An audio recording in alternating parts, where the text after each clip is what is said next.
maybe arm, leg. So if so, you'll know that they can be fatal, and the blood's just like spurting out of your arm, your leg, wherever it is, because your arteries are coming directly from your heart, a lot of pressure through them, and if it's cut or severed, it can be very life-threatening and dangerous. So today I'm going to show you guys how to apply a tourniquet, and this is one of the methods to slow or stop an arterial bleed before someone bleeds out, and it's a step that you can take before you get to a hospital where you can receive proper medical care. So first I'm going to show you, or tell you guys why you should apply a tourniquet, and I'll tell you when, and then I'll tell you how. I'll show you on Alonzo here. So first off, you should apply a tourniquet because someone is bleeding out. There's an active flow of blood coming from their injury, and if you don't stop it, they quite possibly will die. So you can use a tourniquet to save a life or stop the flow of blood. In addition to knowing why to use a tourniquet, you also need to know when you should use a tourniquet. So first off, on a bleed, you should, let's say if you had a bleed right here on his bicep or so, you're gonna make sure that the scene is safe, you got your gloves on and whatnot, you're gonna cover it up, because you don't actually start out with a tourniquet. So you try to stop the bleed with maybe gauze, or, I mean, if it's a little one, you can use a Band-Aid, but you cover it up and slow it down. And if this doesn't work and the blood's still coming out, then you're gonna have to go to your tourniquet, because you aren't gonna be able to contain the bleeding and the blood with just a gauze or a bandage wrapped on the arm. So now you know a little bit of why and when you should use a tourniquet. I'll demonstrate how.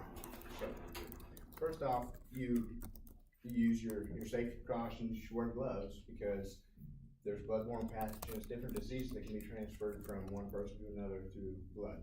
And if you have an open cut or a wound on any of your part of your body and you make contact with the other person's blood, you can contract that disease as well. So you're gonna make sure the scene's safe, you got your gloves on, you're gonna cover up that bleeding, make sure it's, you apply some pressure to try to slow it down first. Then you're gonna proceed with bandage or gauze, and if that doesn't work, then you're gonna go ahead with your tourniquet.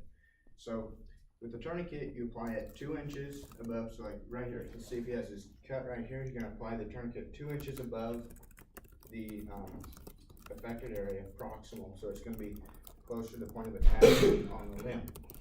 And the reason for this is because if you attach it down here and the bleed's up here, you're not gonna do anything to prevent the bleed, because the blood's pumping through from the heart.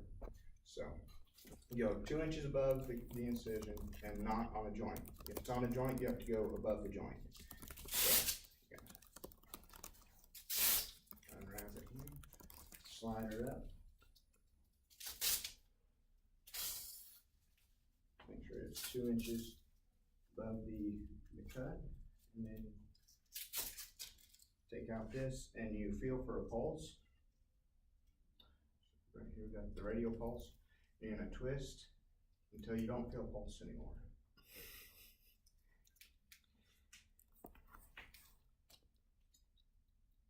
Like that. Then you clip it in, and then you're gonna date and time and write that on the little flap here, because if you leave a tourniquet on too long, you can actually cause the person to lose the limb from lack of perfusion, and it might have to be amputated. So you want to be sure that you date and time on there, so when they do get to the hospital, that they know when it's been applied. And if it's going to be on for a long period of time, you actually, I don't know exactly the time limits, but you can actually loosen up the tourniquet for just a little bit to get blood flow back to the arm or leg or wherever, and that way you can keep perfusing the skin and the tissues in the arm to keep it good. So that is how you apply a tourniquet. I hope you enjoyed it and learned a little bit.